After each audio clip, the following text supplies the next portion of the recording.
Hello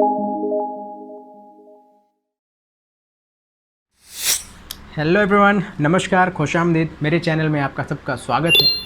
और आज के इस जो वीडियो मैंने आज क्रिएट कर रहा हूँ, ये उन सब लोगों के लिए बड़ा काम का है जो एक्सेल में हेल्प चाहते हैं या एक्सेल सीखना चाहते हैं, एक्सेल के बहुत सारे टूल्स जानना चाहते हैं। तो आज का जो ये वीडियो है एक्सेल का नेक्स्ट पार्ट है। इसमें हम MS एक्सेल में डाटा मेनू का किस तरह इस्तेमाल करते हैं, डाटा मेनू में कौन कौन से टूल्स मिलते हैं जो कि मोस्ट इंपॉर्टेंट और काम के हैं, उसके बारे में अपन डिस्कस करेंगे। दोस्तों, एक्सेल में और भी कई सारे वीडियोस मैंने बनाए हैं, पीछे आप प्लेलिस्ट में जाके ज़रूर देखिएगा। वहाँ पे आपको फॉर्मूले और भी कई सारी चीज़ें हैं, एक्सेल में A to Z सारी चीज़ें मैंने समझाई हैं। आपको और भी कोई हेल्प चाहिए तो प्लीज़ मेरे चैनल की प्लेलिस्ट को ज़रूर चेक कीजिएगा, उसमें सारे कंटेंट्स हैं। और कुछ चाहिए तो प्लीज़ कमेंट में लिखिए। अगर आपको कुछ नया जानना है, समझना है, पूछना है तो ज़रूर कमेंट में लिखिए। मैं आपकी सारी प्रॉब्लम्स या जो भी आप जानना चाहते हैं वो ज़रूर आपके साथ शेयर करूँगा। वीडियो अगर अच्छा लगे तो लाइक ज़रूर कीजिएगा, अपने दोस्तों के साथ शेयर भी कर दीजिएगा, मेरे चैनल को सब्सक्राइब भी कर दीजिएगा। तो चलिए कंप्यूटर की स्क्रीन पर चलते हैं। हम यहाँ पे हम एक्सेल खोल चुके हैं और MS एक्सेल में ये है डाटा मेनू। डाटा मेनू में शुरू में जो है फ्रॉम एक्सेस मतलब किसी दूसरे सॉफ्टवेयर, मतलब एक्सेस एक सॉफ्टवेयर होता है, वहाँ से कंटेंट उठा करके आपको लाना है तो फ्रॉम एक्सेस है। अदर सोर्सेज हैं, मतलब किसी दूसरे एप्लीकेशन या दूसरे सॉफ्टवेयर में आपने डाटाबेस क्रिएट करके रखा है, लिस्ट वगैरह क्रिएट करके रखी है, तो वो आप वहाँ से इंपोर्ट करके यहाँ ला सकते हैं। यह कोई ख़ास काम का नहीं है, आपको बहुत रेयर केस में यह यूज़ होगा, बहुत काम की चीज़ नहीं है। ये भी वैसी है, क्वेरी वगैरह, रिफ्रेश, कनेक्शंस, यहाँ तक का कंटेंट आप स्किप कर सकते हैं। ये मोस्ट इंपॉर्टेंट आइटम नहीं है, आपको ऑफिशियली भी बहुत कम हेल्प ज़रूरत लगेगी इन सब चीज़ों की। यहाँ से सॉर्ट ऑप्शन आपका होम मेनू में भी था, यहाँ पे ये सॉर्ट एंड ये फिल्टर, यही दोनों ऑप्शन अगेन यहाँ पे डाटा मेनू में देता है सॉर्ट। फिर से रिपीट करता हूँ, सॉर्ट है क्या? जब आप टेक्स्ट या नंबर लिखे हैं लाइन से कॉलम में और आप उसको क्रम करना चाहते हैं, सॉर्टिंग करना चाहते हैं, A to Z के क्रम में जमाना चाहते हैं, या नंबर को बढ़ते क्रम में या घटते क्रम में सेट करना चाहते हैं, असेंडिंग या डिसेंडिंग फॉर्मेट में, तो आप सॉर्ट की मदद ले सकते हैं। ये मैंने होम मेनू में शुरुआत वाले फर्स्ट पार्ट में पूरा एक्सप्लेन किया, ज़रूर देखिएगा। फिल्टर ऑप्शन, जब आप किसी कॉलम में कंटेंट जो रिपीट हो रहे हैं, उन कंटेंट्स को जो रिपीट हो रहे हो आप अलग करके देखना चाहते हैं तो आप फिल्टर का यूज़ कीजिएगा। कोई बनी हुई टेबल में फ़िल्टर लगा दीजिए, आप उसके कॉलम में जा करके, कॉलम हेडिंग में जा करके फ़िल्टर से अलग अलग कंटेंट छांट के देख सकते हैं। तो दोनों ही ऑप्शन मैंने पिछले मेनू में समझाया है, ज़रूर देखिएगा। आगे आते हैं, ये जो डाटा टूल्स नीचे लिखा है ये काम की चीज़ है, इसके अंदर आने वाले सारे आइटम्स काम के हैं। देखिए, आप टेक्स्ट टू कॉलम लिखा है, टेक्स्ट टू कॉलम कैसे काम करेगा उसके लिए पहले मैं कुछ कंटेंट लिख लेता हूँ। मैंने लिखा सीरियल नंबर, ये मैंने कंटेंट लिखा। ये कंटेंट सिर्फ इस सेल में लिखा है और इस सेल का डाटा यहाँ से यहाँ तक चला गया है। आप यहाँ से यहाँ तक सेलेक्ट करके डिलीट बटन दबाएंगे तो कुछ नहीं होने वाला है, क्योंकि वो उस सेल का कंटेंट नहीं है, वो इस फर्स्ट वाली सेल का कंटेंट है। जब आप यहाँ रख के डिलीट मारेंगे तो उड़ जाएगा। एनीवेज, मैं वापस आता हूँ। अब ये कॉमा मैंने क्यों लगाया? ये जो ऑप्शन है टेक्स्ट टू कॉलम, जैसे ही आप इसको क्लिक करेंगे तो इस तरीके से खुलेगा। आपको डेलिमिटेड ऑप्शन लेकर के आगे बढ़ना है। यहाँ पे टैब आपसे पूछ रहा है कि आप कंटेंट को अलग अलग कॉलम में शिफ्ट करना चाहते हैं, टेक्स्ट को कॉलम्स में शिफ्ट करना चाहते हैं, टेक्स्ट टू कॉलम। तो इसमें से क्या लेंगे आप? सेमी कॉलन ऑप्शन चुनेंगे, जहाँ जहाँ आपने सेमी कॉलन लगाया वहाँ से अलग करना है? नहीं। टैब ऑप्शन चुनेंगे? नहीं। कॉमा ऑप्शन चुनेंगे, चूँकि हमने कॉमा यूज़ किया है। स्पेस भी चुन सकते हैं, लेकिन कई बार क्या होता है कि आपने एक सेल में 3 शब्द डाले हैं तो वो फिर अलग अलग हो जाएंगे, इसके लिए आप स्पेस नहीं चुनेंगे। कॉमा बेस्ट ऑप्शन है। अगर आपने लिया, मान लीजिए डैश, हाइफन या फिर कुछ स्पेशल कैरेक्टर आपने यूज़ किए अलग अलग करने के लिए, तो आप फिर यहाँ स्पेशल कैरेक्टर डाल दीजिए। जहाँ जहाँ आपने वो कैरेक्टर लगाए उस हिसाब से वो उसको अलग अलग कर देगा। तो मैंने कॉमा लिया, नेक्स्ट किया एंड फिनिश कर दिया। ये अलग अलग कॉलम में डिवाइड हो गया सारा कंटेंट। ये भी बहुत कम यूज़ होगा, मेरे ख्याल से बहुत ज़्यादा यूज़ होने वाला नहीं है टेक्स्ट टू कॉलम। कहीं आप इसका यूज़ कर सकते हैं तो ज़रूर कीजिएगा। आगे है फ्लैश फिल, इसके नीचे है रिमूव डुप्लीकेट में आते हैं। यहाँ पे मैं लिखता हूँ मान लीजिए 10। अब इसमें जो रिपीट हो रहा कंटेंट है वो गायब हो जाए, रिमूव डुप्लीकेट से होगा। ये ऑप्शन दबाया, कॉलम सी, ओके। ये सिंगल एक बार जो कंटेंट आया है इसमें वो बच गया, बाकी का गायब हो गया।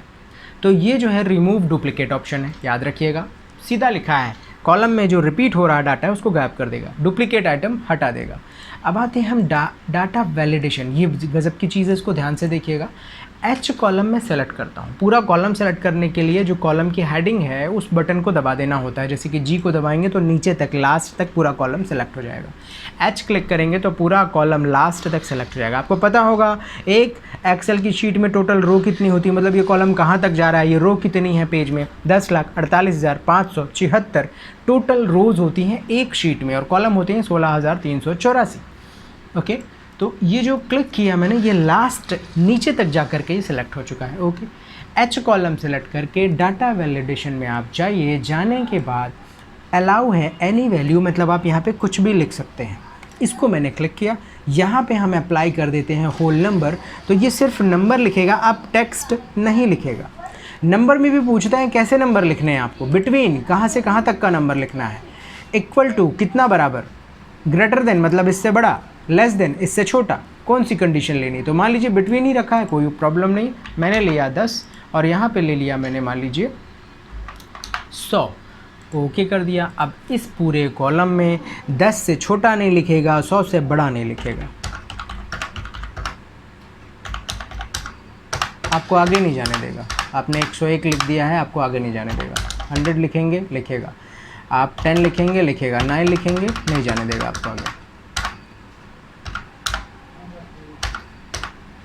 आपको वही क्राइटेरिया सेट करना पड़ेगा। आई कॉलम लेता हूँ, अगेन डाटा वैलिडेशन लेते हैं। यहाँ पे आते हैं ऑप्शन में, आपने ले लिया यहाँ पे टाइम या टेक्स्ट लेंथ। टेक्स्ट लेंथ ले लेते हैं, मान लीजिए टेक्स्ट लेंथ कितनी टेक्स्ट, तो कितना टेक्स्ट, लेस देन ले लिया। लेस देन मान लीजिए 10 कैरेक्टर डाला मैंने। 10 अक्षर से बड़ा शब्द या 10 अक्षर से बड़ा टेक्स्ट यहाँ नहीं लिखेगा। ओके कर दिया मैंने। अब यहाँ हम किसी का नाम लिखते हैं, मान लीजिए नाइस्टेक एजुकेशन, नहीं लिखने देगा। ठीक है, मान लीजिए मैंने इसको नाइस्टेक बस लिखा, लिख गया।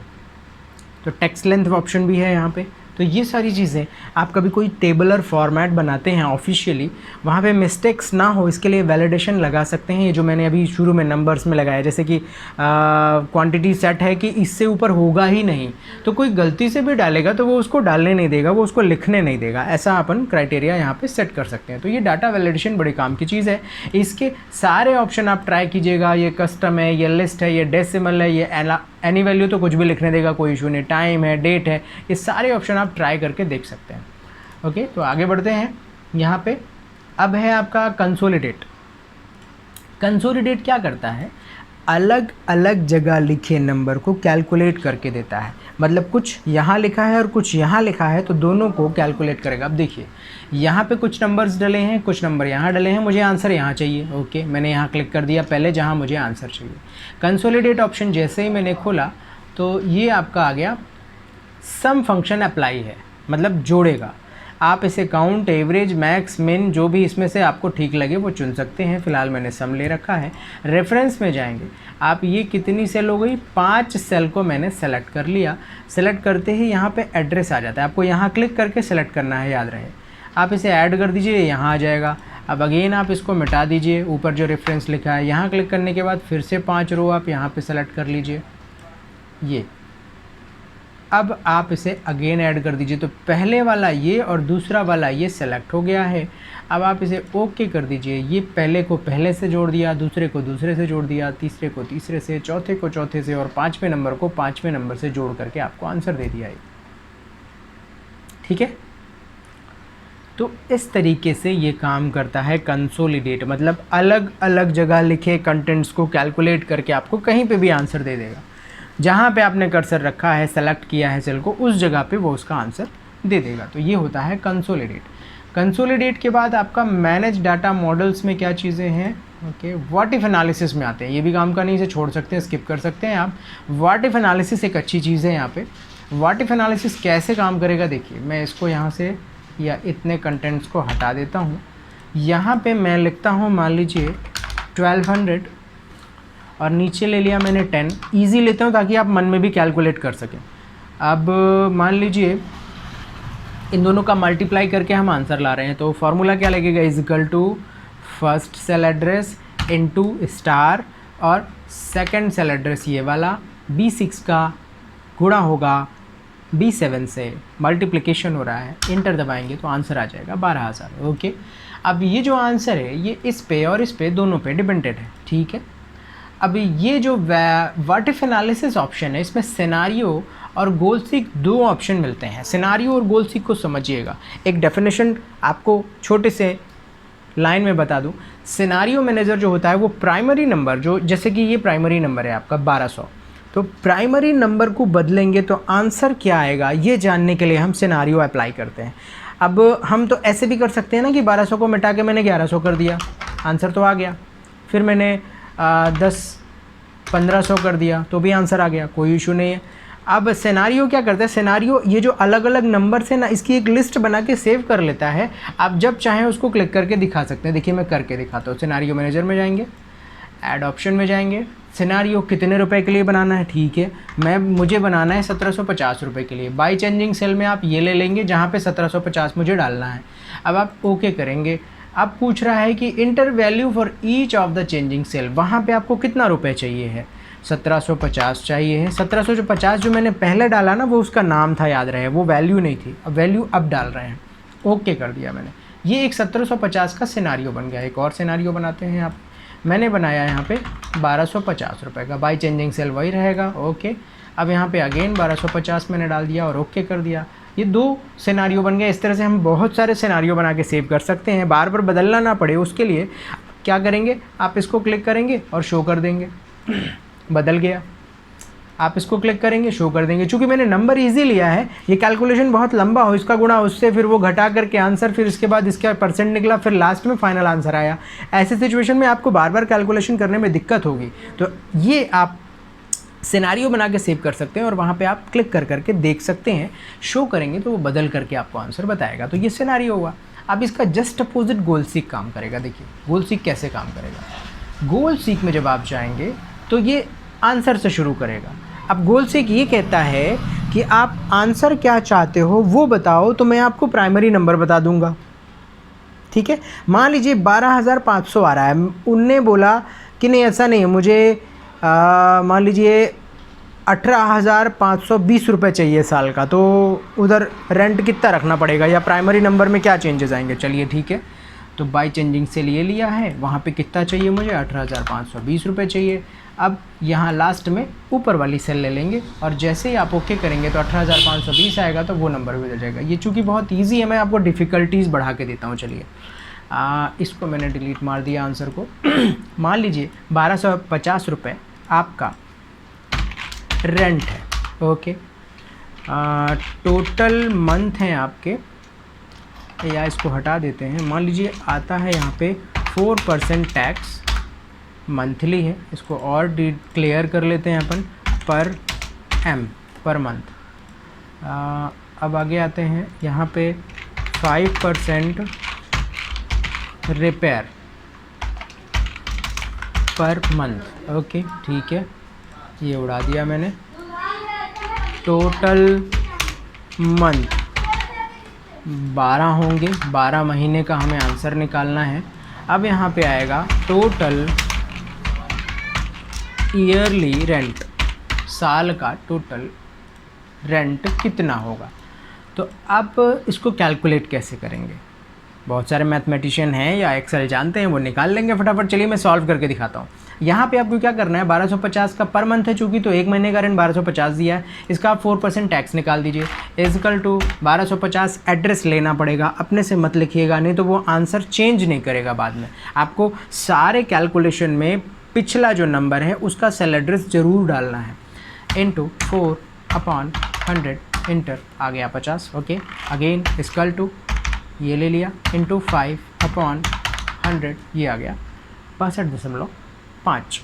ये हो गया आपके परसेंटेज पर मंथ। मतलब एक महीने में 1250 रुपये रेंट अगर हमको आ रहा है तो उसमें से हमें 50 रुपये टैक्स के निकालने हैं हर महीने, और 62 रुपये 50 पैसे हमें हर महीने रिपेयरिंग के निकालने हैं। अब टोटल एक साल में हमें ये काट के कितना अमाउंट आएगा, तो चलिए वो भी निकाल लेते हैं। इजकल टू, सबसे पहले देखिए क्या करें अपन, सबसे पहले हम 50 और 62 जो लिखा है बीच के जो खर्चे हैं उसको जोड़ लें और उसमें से घटा दें, एंड देन जो आए उसका गुणा 12 से कर देते हैं, ठीक है। अब ये कैसे करेंगे एक बार में देखिए। इजकल टू ब्रैकेट लिया मैंने,